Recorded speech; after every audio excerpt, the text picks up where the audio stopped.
Hello everyone, good afternoon. Thank you for staying until today.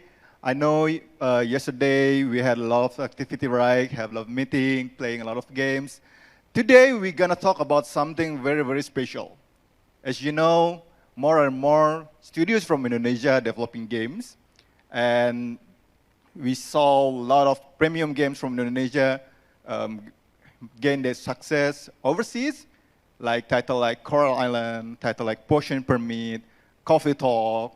A lot of them success globally. But this is very interesting. You know, this morning Steve mentioned that now they are supported Indonesian language like Bahasa Indonesia. Some big titles too also supporting Bahasa Indonesia. Spider-Man 2, that's gonna release next week, gonna support Bahasa Indonesia. You saw at the Eric slides this morning, there's also some title like Returnal, like One Piece, also supporting Bahasa Indonesia. And you know, it costs a lot of money to localize that game, right? Is it worth it to localize into Bahasa Indonesia? And the most interesting part is that we also have some titles from Indonesia that aiming local market too. They're using local content, they're using something that really close in our daily life. Is it worth it? Are they gaining success by doing that? This is something that we're gonna talk today. And judging from the past two panel, I saw that a lot of you has a lot of things to talk and want to ask the panelists. So for this session, I think I'm just gonna do a baseline foundation discussion, and I will give you more time to talk and ask for the panelists. All right, without further ado, I'm gonna invite all three panelists to the stage today. First, we have one of the legend, the OG in the scene of premium game in Indonesia. We have Imron from Digital Happiness. Please come to the stage.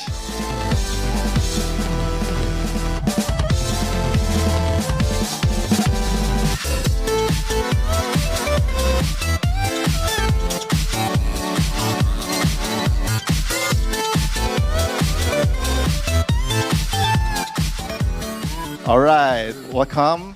And next, I'm gonna invite, I think you know, he is also one of the OG and already making a lot of games, and also very popular. Their game is very popular overseas. So without further ado, we're gonna invite Eka from Mojiken.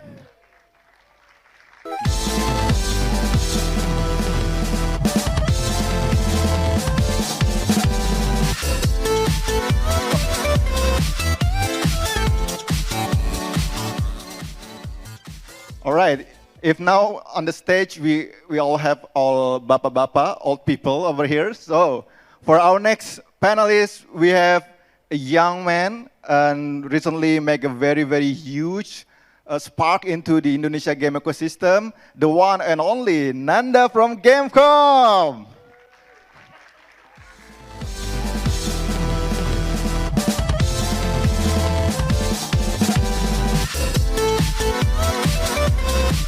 All right.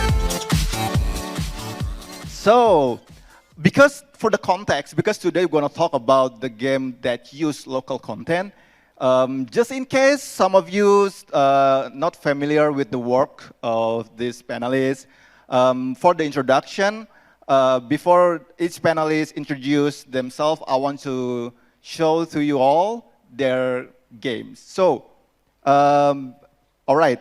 But before we want to let the audience to say hi to the panelists, say hi to audience. First, I'm going to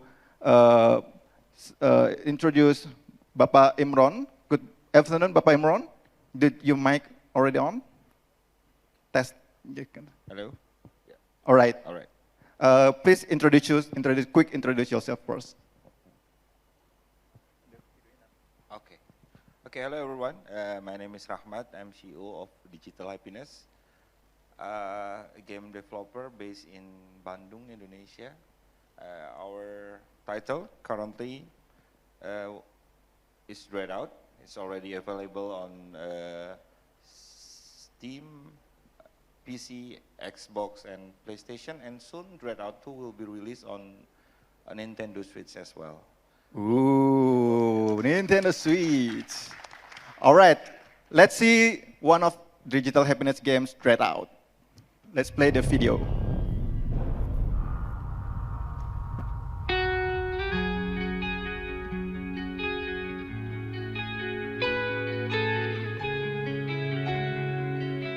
It's been a while. Finally, my favorite student has come to visit. Did you miss me? Shh, don't answer that. That was rhetorical. Listen. Ah, your heartbeat. I can hear it. It's music to my ears. Your blood is boiling and flowing like crazy. Anger, self-doubt.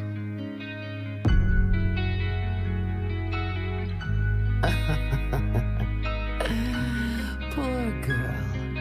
Let me teach you another lesson.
All right, that was Dreadout 2 from Digital Happiness.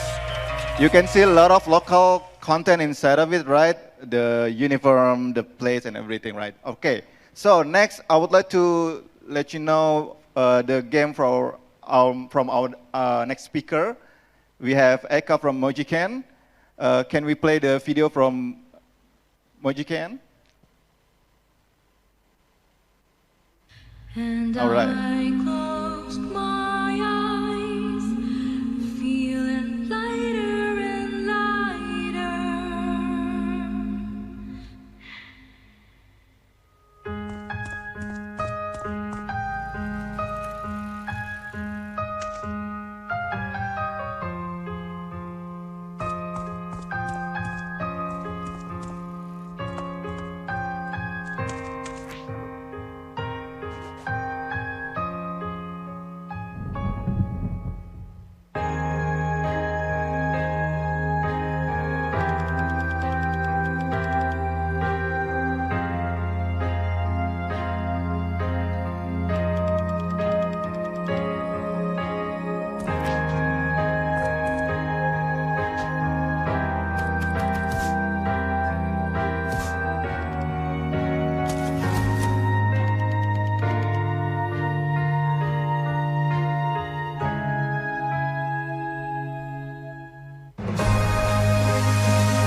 Nice.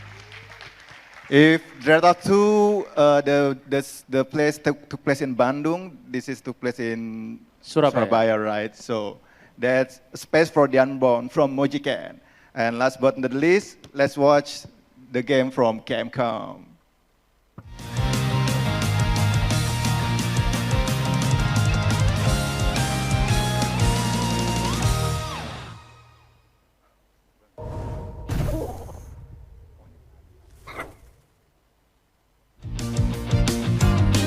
Fight for what you believe. You know you can do anything to this reality. I guess that this dream come true. I dream all day. I dream until they all come true. I believe in the end. Yes, nobody can stop me. I'll visualize beyond our I dream all day. I dream until they all come true. I believe in the end. Yes, nobody can stop me. I'll visualize beyond our dreams.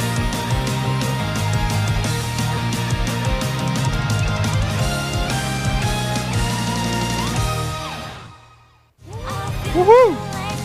Nanda, this game took place in Jakarta? No, fictional city actually. All right, okay. That's okay, that's okay. So, I'm gonna ask the main question, cut through the chase. So, you're making games with the local content. The very big and important question is, how big is your sales in Jakarta, in Indonesia, compared to other countries? Jakarta is not a country. Jakarta is not a country, my bad, I'm sorry. Surabaya is not a country, yes. How big is Indonesia compared to other country for your sales? Maybe from Imron first. Okay. Actually, that's quite interesting. Like in the past 10 years, the first Dreadout came. The Indonesian market is not ready for the Steam, for example. They're still Indonesian market is placed in number 12 back day. 12. 12 in all the worldwide sales. But in Dreadout 2, Indonesian market it's up into like the number third. Top three, number three? Yeah, number 3. Oh, that's nice. Yes, yes, it's quite surprising and very nice. Yes, yeah, I guess that's all. All right, for digital happiness, Dreadout 2, Dreadout 1 is number 12 Indonesia in the chart of the total sales globally, and the Dreadout 2 is number 3. I think this is also an interesting question that we want to follow up. What makes Dreadout 2 become more popular in Indonesia? But before that, let's jump into Mojiken, Eka, for the Space for the Unborn. I know it won a lot of awards globally, right? In Japan, in Germany. So how about Indonesia? Okay, so I actually have, prepare some kind of information, visual information to you guys because I'm a visual person, so I have to present this nice. to visual way. So here it is. So as you can see, Indonesia is, well, surprisingly, is the first, like on the top of the Steam nice. sales for A50U. Good job, Indonesian people. Yeah, good job for the virality, and thank you, Winda. So it's in terms of percentage, Indonesia is in like 33%, like on the top of the world, and then the second is US and 16%, China 11%, Korea 6%, Japan 5%, and the rest of the world is 29%. So yeah, this is the percentage of Steam sales for a Space for the Unbound recently. All right. Thank you for sharing this data. I mean, it's nice. All right. How about you, Nanda? Troublemaker. So it's kind of funny because when we first initial release for Troublemaker, at the time, the Indonesia is still in top 10 for the initial release. But Top 10. Yes, top 10. But recently, in the last 2 months, I believe, it's become number 2 for our revenue. So it's just, yeah, it's just grow up like that's why we want to announce our next game as soon as possible to get more, Momentum, attention. right? Yeah. All right. That's amazing. All right. So you guys has a lot of traction in Indonesia market. I think that's very good. That makes sense why a lot of companies now try to localize into Indonesian market. That's why Steam wants to localize to Indonesia. So Yeah. thank you guys, Indonesian people. Thank you, Steam. All right. So I think this is a good thing because reading for your chart and for your information, even though you put a lot of local things into your games, and good thing it get picked up with Indonesian gamers, but you also has a good sales on US market, Europe market, and everything. So before we jump into that, I want to know your design thinking process when you design your games.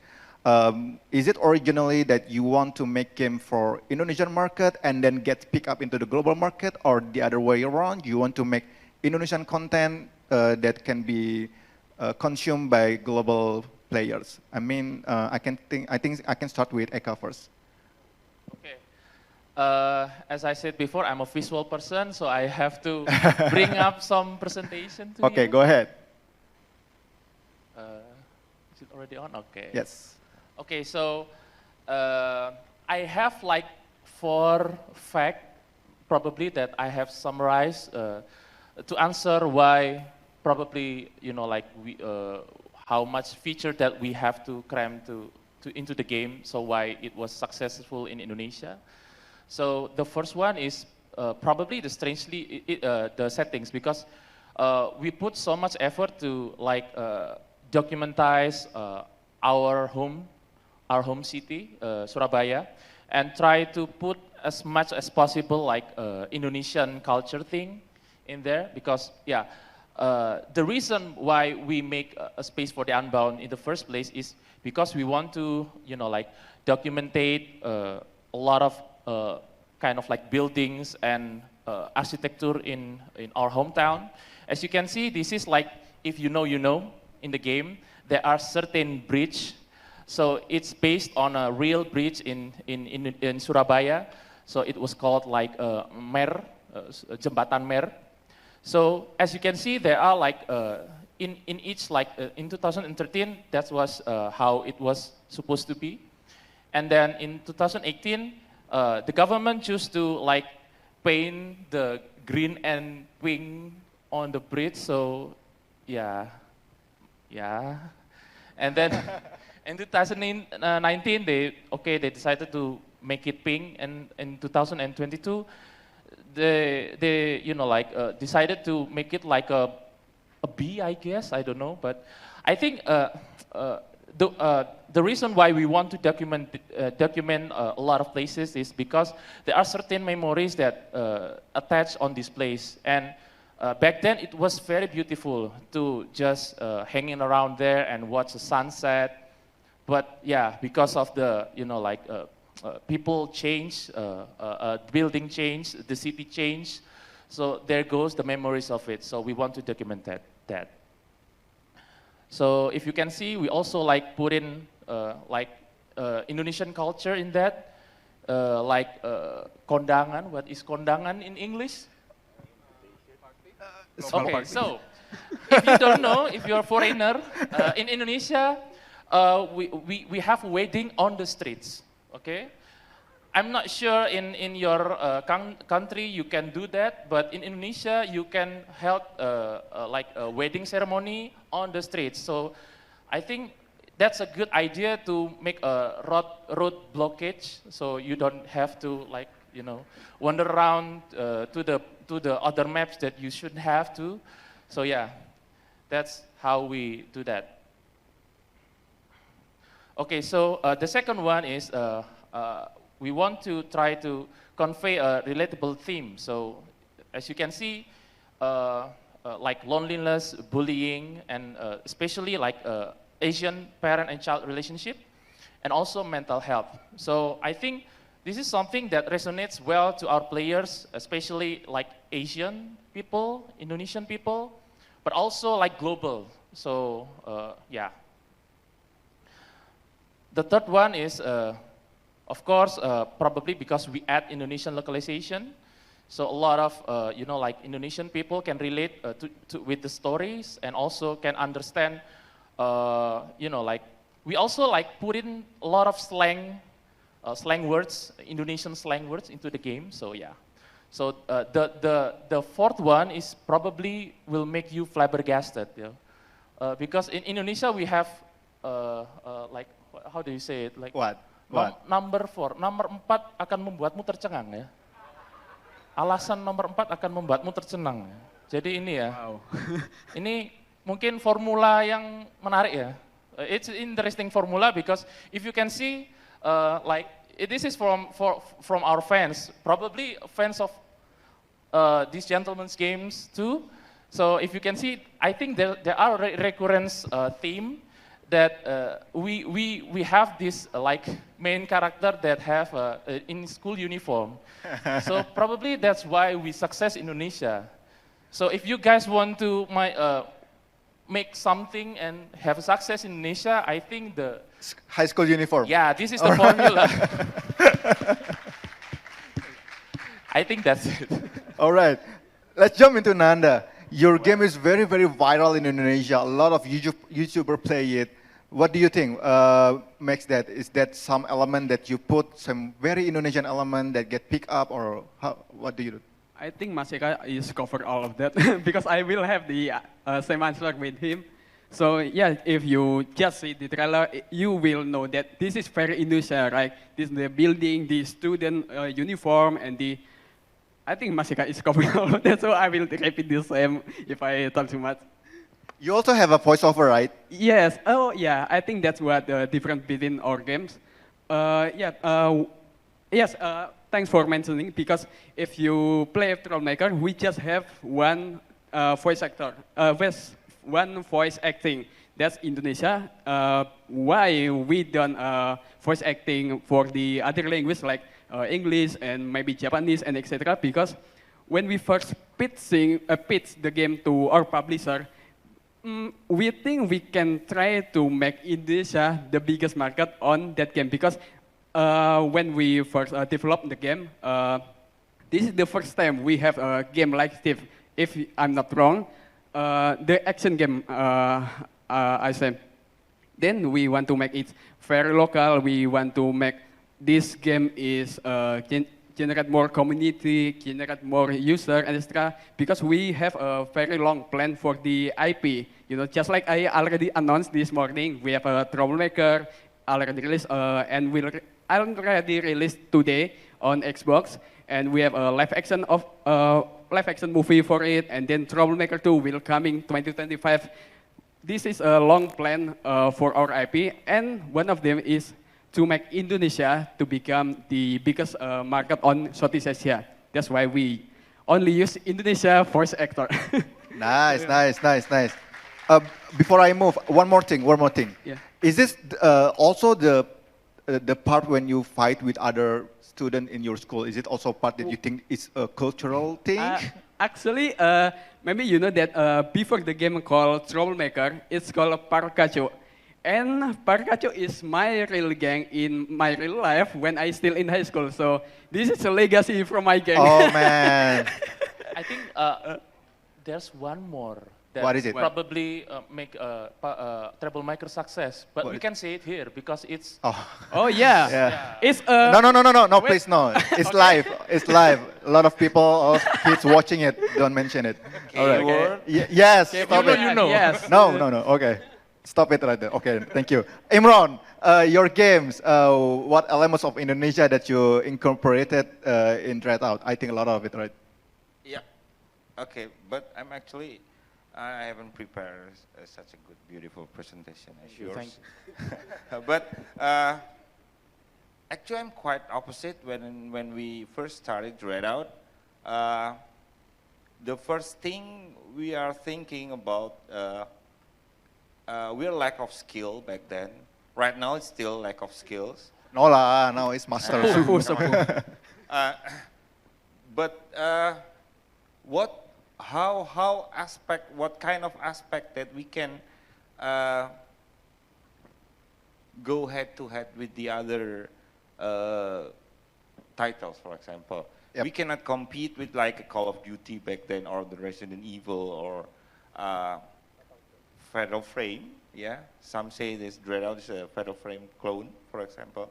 But that's how we approach it into the horror aspect in Indonesia. That's why it's so heavy, because when we, at least that aspect would be our unique kind of value proposition for the users back then, because like all the games, the horror games in the 2014 is like all zombies, all the monster and sort of things. So that's why approach in Dreadout, we want to introduce another form of fear in the form of the Indonesian creatures and ghosts based on mythology.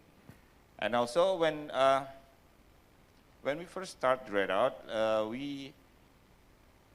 you guys know lah, yeah, if like every like a tiny bit of mentioning about when you guys play Uncharted, for example, or there's an Indonesian line, right? So buka pintu, sialan kamu. Hey, word. No, that's okay. But back then we want to create something that really represented us. We saw like the Japanese girls using the their high school uniforms. Right now we see all of them like you guys know that's the Japanese high school girls. You know that's the way that the Harry Potter, they got uniforms that are really distinct each other. That's why not? The Indonesian school is such a quite different as well. That's why we are trying to implement it in the Dreadout. Interesting. Okay. Even this is a little bit sideways because we are talking about the Indonesian market, but I'm quite curious. I saw some meme that for us, one of the creatures in Indonesia that I think a lot of kids it carries like pocong. You know, when you Jumping die. candy? Yes, The but jumping from candy? outside of Indonesia who doesn't get the context, they find it cute. What is these cute little candies and jumping around? So how do you manage to translate the scary part of local ghosts into your game? Yeah, okay, that's really an interesting question, because the first play test we did with back day with the Westerner for our audience, they say pocong is quite funny for them, because what's that jumping around, right? A creature with white shrouded and jumping Looks like around. panda, right? Yeah. So that's why we decided to redesign it to close to the Western market that we are aiming for back day. Pocong in Dreadout, they can walk and they can handle a weapon as well. So yeah, that's part of zombie and the design They itself. can also ride bicycle, right? Yes. Super scary. Super scary. All right. So before I go to the next question, I just want to test the water. How many of you have any question for these panelists? Raise your hand. I just want to know. Is there any question? If not, I'm going to continue with my question. 1, 2. Okay. So I can continue with my question. My next question is, we know that right now we know that the local market is very, very huge. And game is one of the medium. And I also saw that you try to move and also experimenting with other medium. Imron with movies, Mojiken with the comic and all the merchandise, and you mentioned also with the live action. I want to tap in just a little bit into that part. Do you think this is your strategy to get more people in Indonesia to convert to play your games, or how is it? Start from Nanda. Why are you making live action, Nanda? Well, just like I already said earlier, that this is part of our big plan, long-term plan from the beginning when we first start writing the Parakajo title or Troublemaker right now. That our mission is actually to make Indonesia the biggest market on Southeast Asia because from the perspective of our gamer, that everyone now is more, play original game than last 10 years or something like that. So this is the perfect moment, I think, when the market ready in maybe several years, we also ready for our IP. We have the best game we can make. We have the best IP we can make. So the market ready, and for us, a developer is ready. We will get more, money. So yeah, I know, that's I know, our money. plan. Yes. So yes, from the beginning we plan to make something like this. I see. And Imron, do you think your movie, Dread Out on the cinema, that is really very successful, convert to people from Indonesia playing your games? That's why the Dread Out 2 more popular in Indonesia? I don't have any data for that actually, but the Indonesian for the Dreadout movie is like close to 1 million. But I'm different with Nanda. It's quite opposite. As back then we only we want to create a game. That's it. Yes, we aiming for the movie adaptation or the IP or blah blah blah. But we just need to focus on our game first. So how the God mysteriously works is that's some production house and also came to us. But then again, I would like very want to learn from the movie industry in Indonesia, because movie industry in Indonesia is quite very huge, right? So that's why when they want to adapt Dread Out to a movie, we need to see what is how strong is the Dread Out brand outside the gaming market. That's the most important for us to get adapted into the movie. And yes, probably it's slowly to gain recognition. So that's why Dread Out in Steam, Indonesia is number 3 for the total revenue that came. So yeah. Other than, of course, more money, right, coming to you from the movie. All right. Eka, what about Mojiken? I know Mojiken make a lot of stuff, sell a lot of merchandise. Is that part of getting more users in Indonesia to know about your game and buy a Space for the Unbound?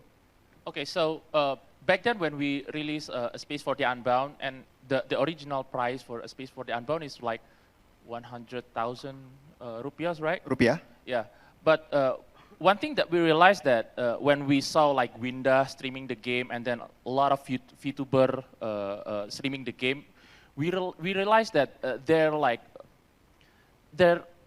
viewers is basically like still bocil kematian. Still very young, right? Very young, yeah. Still very young age, and they don't have like purchasing power to do so on the price range of our game, especially in Indonesia. So back then we realized that okay, we need to provide something that some kind of option for them to support the IP that they love, because how long we can maintain our IP and to make the IP keep relevant. So that's why we selling a lot of merchandise on a local convention, but also on the global convention also. So we bring our merchandise recently to Kuala Lumpur, Level Up KL. shout out to Level Up KL to like allow us to sell merchandise there, and yeah, so that's why we like sell our merchandise. I also interested that you mentioned like some YouTuber playing your games. Do you think Indonesian gamers find out or discover games from YouTubers a lot? Probably. Probably. Other than that, what do you think the best channel to like sell your game in Indonesia? Other than VTuber, probably Winda. Specifically. Do you have any idea? I mean, I think we have the same, audience when we talk about Winda and VTuber. Yeah, Nanda, you also your game being covered with from a lot of YouTuber, like Yeah, yes. yeah. How do you approach them? I mean, this is phenomenal, I think. Yeah, great question, because we don't really approach them, because before I game developer, I'm the viewer, like I talk with them, I enjoy their streaming and etc. But after I build my own company, I talk to them that I have a company now, I have game developer, can you play event game, something like that. That's in 2021, I think, when I released my first game, A Day Without Me. And then after my company grow and they know that I'm a success with my company, so they will just help me to stream my game without ask for the permission and etc. So it's really helpful to make friends with anyone. I think I can add to something. Maybe, Okay, go ahead. Okay, maybe we can do like the Raid Road. The movie. The movie Raid, Raid, right? okay. So the Raid has some like recognition outside of Indonesia first, and then after they got like a lot of awards from overseas, and then they released the movie in Indonesia, it goes boom, So probably I think that's a lot, like one of the ways to be successful also. I see. So if from Nanda you were the community, part of the community from the YouTuber, that's why they already knew you, and then when you make a game, they recognize you. And from Eka, the road that I think you also really did very good is like winning awards globally, and then get picked up by local gamers. How about you, Imron? Getting played by PewDiePie first? Yeah, there's a lot of question like, hey dude, can you With PewDiePie and like keep say hello several times? Oh, Probably. nice, nice. Yeah. All right, thank you for your panelists. Now I will give the chance for the floor to, if you have any question, you can raise your hand. One, over there in the back, and two, on the side. Belakang dulu mas, boleh? Ya.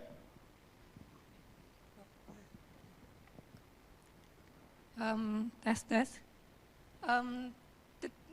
Thank you for a chance. My name is Rachmad. I have a question. Can I use my own language? Sure. Okay, I will translate later. Go ahead. Okay. Here, I have a parables atau perumpamaan. Nah, I have a son. I want to fly it off to the sky, but did you know that the sky is have a storm? So how we can handle with the storm? Wait, here. Boleh diulangi pertanyaannya pakai bahasa Indonesia aja, nanti aku translate.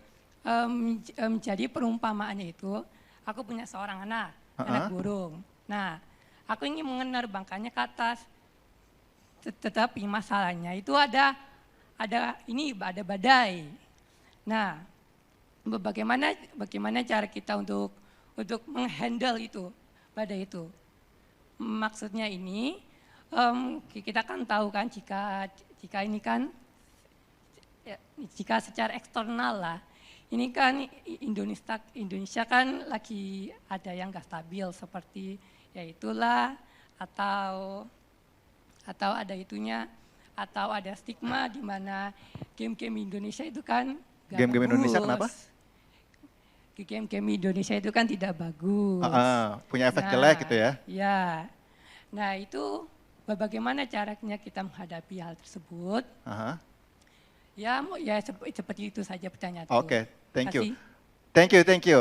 Okay, I will try to translate the question. It's kind of philosophical. I hope you understand Indonesia because that's a really interesting question. Basically, game was seen as something negative, and I think right now a lot of parents in Indonesia also still think that game is very, very bad for you. What do you do about it? Do you make a campaign that, hey, our game can also have some educational value? I look at Nanda, I don't think anything educational, but all right. We have a rating. Maybe you have something that you do to like. There are some quiz in the game. Oh, there are some quiz in the game in education. Okay, what do you think, Nanda? I mean, our game is actually not for below. Our game is 18 plus. You know, it's on the X rating on Steam, on Epic Game, etc. So it's not for kids. So if your parent or maybe your friend is want to play a game for under 18, there's a lot of game for it, and educational games too.